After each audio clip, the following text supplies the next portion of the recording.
Today we are in John chapter 11, verses 47 through 53.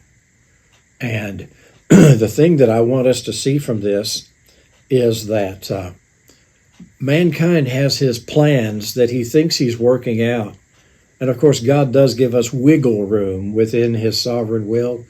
But sometimes we think on our own that we're working out our plans. And actually what God is doing is he's fitting us within his, that he's the sovereign of the universe.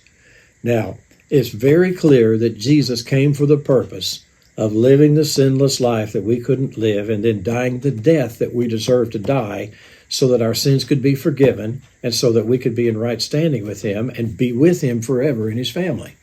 That's why Jesus came. And so within his sovereign plan, there are some prophecies. One of the prophecies is that he would be betrayed by somebody that he ate bread with. That would be Jesus. And Isaiah 53 is very clear that he's going to have the sins of the world laid upon him. And in Psalm chapter 22, it's very clear that he's describing crucifixion. And so it's the plan of God for that to take place. And here we have the chief priests, Sadducees, and the Pharisees plotting together to do something that God prophesied. Okay. One time, the prophet Isaiah prophesied about the king of Assyria. The king of Assyria had surrounded Jerusalem with 186,000 Assyrian soldiers. Assyrian soldiers. And Isaiah said, "Oh, I'll put my hook in his jaw and led him that way." He's not going to fire one arrow. And they all withdrew and they went back, and the king of Assyria was put to death, and all the Assyrian soldiers, when they came back, were put to death. They died at the hand of one angel. So, yeah. The plans of man and then the will of God. Okay.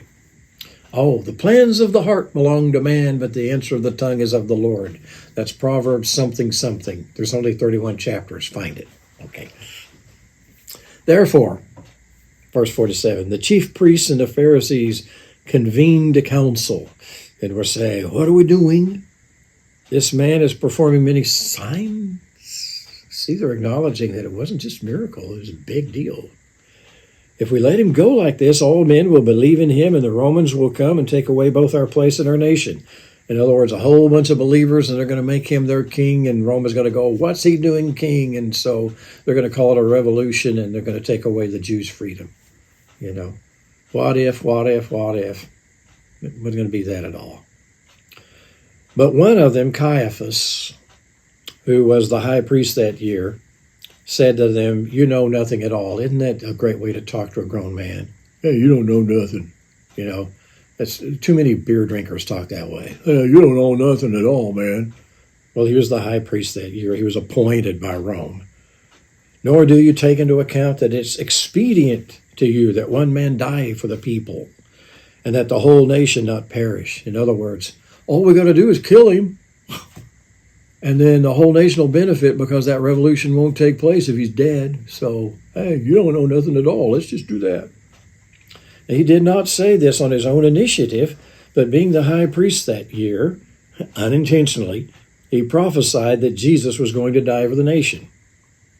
And not for that nation only, but in order that he might also gather together into one the children of God who are scattered abroad. So from that day on, they planned together to kill him.